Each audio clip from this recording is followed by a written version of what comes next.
Hey, congratulations, Lufkin Panthers. Coach Quick and company really starting to play some football. They've gotten it together, 42-10 in district play over Conroe Oak Ridge tonight. Lufkin with the big win. All right, welcome back. And, of course, the #1 ranked Gilmer Buckeyes just waiting for that showdown with Kilburn next Friday, but business to take care of here against Bullard tonight. To Buckeye Stadium we go for the highlights in this one. It's already big lead for Gilmer when Tanner Barr, 50 yards to Desmond Pollard, and Gilmer folks can score so fast. Of course, Tanner Barr, I think, is just the ultimate quarterback for anybody. He can throw the football, he leads, he knows every position on offense, and then he can take off and run and make plays. Even got a little spin move in right there, gets it down the 27-yard line, and then you got the lightning bolt right here. Chris Boyd just high-stepping Deion Sanders style. He gets in 40-yard touchdown right here, and all Gilmer tonight in this one as they take care of Bullard, 62 to snap. Kilgore, how did they do? Of course, Kilgore and Gilmer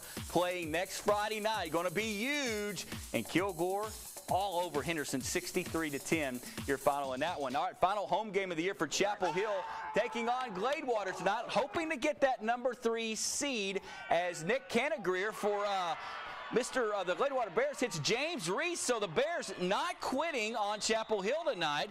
Good job by Gladewater to hang in it, but Chapel Hill has Andrew Black, and he is just really turning out to be one of the finer quarterbacks in East Texas. Just a rocket right there to Luke Heckel for the touchdown. Now, Gladewater trying to fight back in this one. I love the kids doing some jumping jacks every time they score over there at Bulldog Stadium. Oh, boy, Kilgore fumbles it. I'm sorry, check that. Gladewater fumbles it, only giving Andrew Black more opportunities to score. And I tell you what, keep your eyes on the Chapel Hill Bulldogs in the playoffs. What a pass and catch to Gabe Robinson.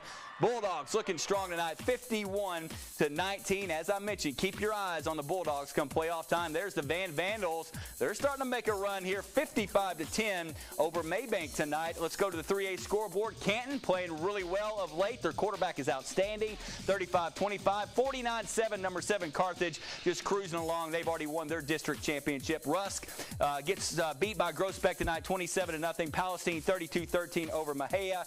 Pittsburgh by 3 over Pleasant Grove. Dickie Meeks getting a big win tonight, and Kaufman all over Wills Point, 67-35. ARP Tigers, of course, the Class 2A team.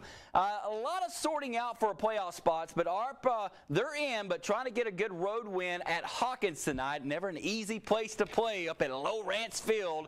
Third quarter, ARP with the lead as Chase Bonner pitches it to Marcellus Johnson.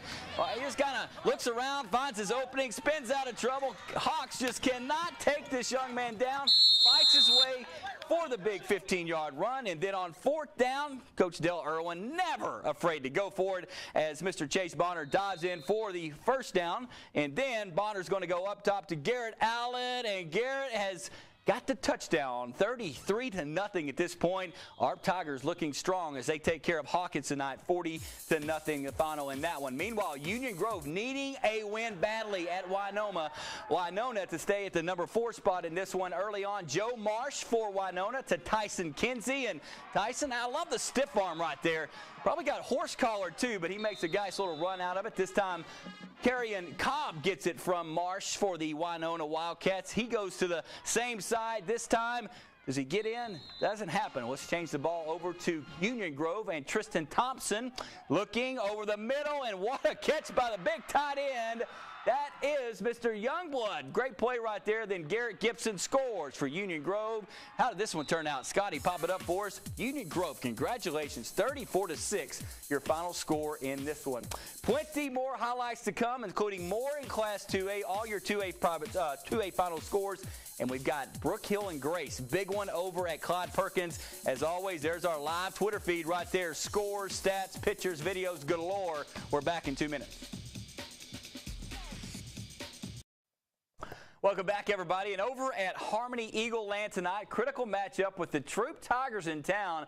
Both teams needing victories to keep their spots or hopes alive to get a spot in the playoffs. As we get to the game in this one, this is actually going to be Scotty V. This is the Brook Hill and Grace game. There we go. Harmony Eagle Field all set to go. And Here we go. Early on, Micah Ross rolling back, and I'm just starting to fall for this guy because he plays with reckless abandon right there. Puts his head down, gets the big run, and then this time Micah says, you know what, I'm just going to let my arm do the talking right here. Drops back and throws one over the middle. Drops that dime in for Tim McCoy.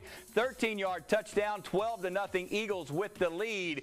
Troop Tigers, they've just been decimated with injuries all year. Blake Lynch is out, so Brandon Harrion in, and he finds Hitachi Lydia, who seems to make a highlight every Friday night on the ET Final Score football show. The kid just has an incredible ability to play this game. Troop would stall, though, on the run. This time, Micah Ross going to give it to Eric Contreras as he races down the sideline. Go, Eric, go!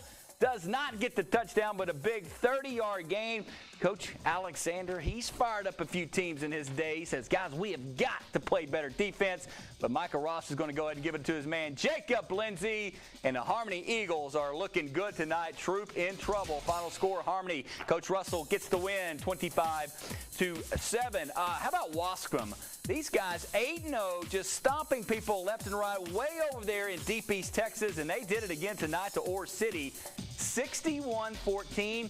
Wascom now 9-0 on the year. 2A scoreboard. Here we go. White Oak 55-20 over Sabine. They're in the playoffs, as well as Tatum 45-19 over Jefferson. Frankston needing a win tonight over Garrison, but Garrison's tough. 24-0 they win. U Springs still undefeated. 54-0 over DeKalb. New Diana beats Elysian Fields 45-33. Edgewood 33-14 over Alwa Golden. Como, Picton, and Rivercrest. It's going to be Crest winning at 36-0. Teague takes out Crockett 41-20.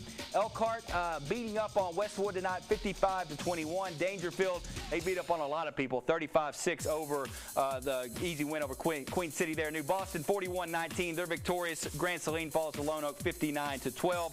Winsboro, can they get another victory? Yes, they can. 58-28. And Malakoff 41-3 over Quitman. Last but not least, big-time game over at Grace Community tonight. Brook Hill in town. The Cougars not out of the reach of getting a district championship, but you know Brook Hill is going to fight them.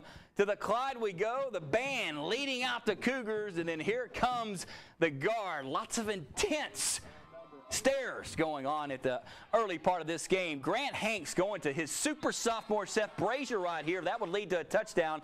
7-0 guard. Lucas Nichols gets popped by Zach Wilson right there. Big hit, but Zach Tateman would have a game tonight for Grace all the way, 45-yard touchdown.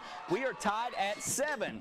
And you got to have more cowbell in the band. Great job by the Cougar band, pep squad, pep band, getting everybody fired up. Now, Chandler Nutt doesn't make mistakes often, but he's picked off by Alex Hell. Great anticipation right there. But Grant Hanks not able to get Brook Hill on the board when they had such good field position because there's Zach Tateman again. What a sack right there. Brook Hill comes up empty, but they would get it back as Grant Hanks this time says, I'm going to quit scrambling and go right to Mr. Brazier.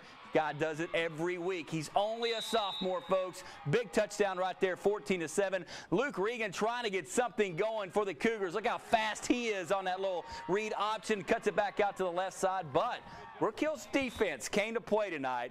Final score in this one, the guard, 27-14. So Grace in the playoffs, but not. It's going to be hard to host a playoff game. But congrats to Brook Hill. Big one in that one. And for more on this game, Chris Perry doing double duty this week. Of course, had all the action of Longview beating up on Lee last night. Chris was at the Brook Hill Grace game tonight. Chris, I kind of thought Grace was going to do it, but here comes Brook Hill with a great performance tonight.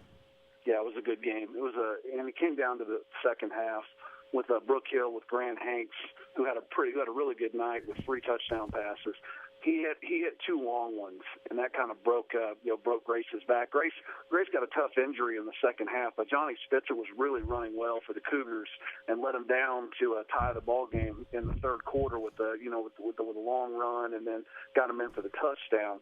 And then he got hurt right about early in the fourth quarter, and Grace's offense really suffered after that. And Brook Hill, once they got the long touchdown pass to put them up by 2 scores, they kind of just held serve and played defense. with Grace, shorthanded Grace offense, not able to answer. All right, Chris, real quick, both teams still have a lot to play for here. Their seasons are not over, correct? Yes. Grace is going to go up and play Midland Christian. They are the fourth-place playoff team out of Division II District 2 TAPS. And Brook Hill was supposed to play this week, but the team that they're playing forfeited to them.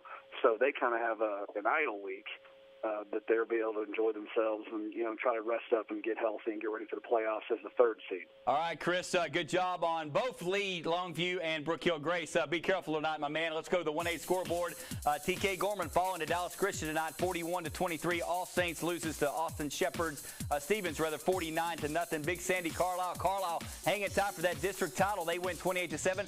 So does Beckville. Those two fixing to meet up. And then look at that, 100-0. And then that's Cumbie winning, and then a big win right there for Joaquin Ahmad, 38-21 over Overton, 42-0. Tenaha victorious tonight. Mount Enterprise 41-6 over Sabine Pass. Alto wins 42-13. Some of the other private schools around the area, the six-man stuff here. That is Leverage Chapel falling 73-28. Cayuga does win 67-14 over Crossroads. Play of the night next, and we'll recap some of the big scores. Don't go anywhere.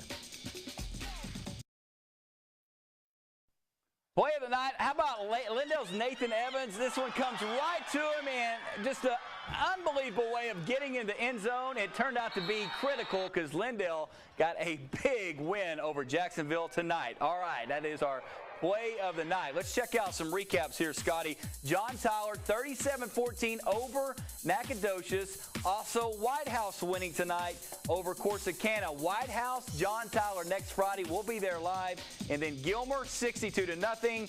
And then Kilgore, also a big win over Henderson, 63-10. Kilgore play next Friday night. I think we're going to have both Jeff and I live at both of these places. It's going to be that kind of Friday night to decide a lot. Hey, don't forget, you can catch everything you need to catch high school football-wise. All the videos on etfinalscore.com. You can watch the highlights, read the game scores, and, of course, we'll be back next Friday for the final Friday night of the regular season. And it is going to be an outstanding one. Everybody, have a great weekend. We'll see you next week.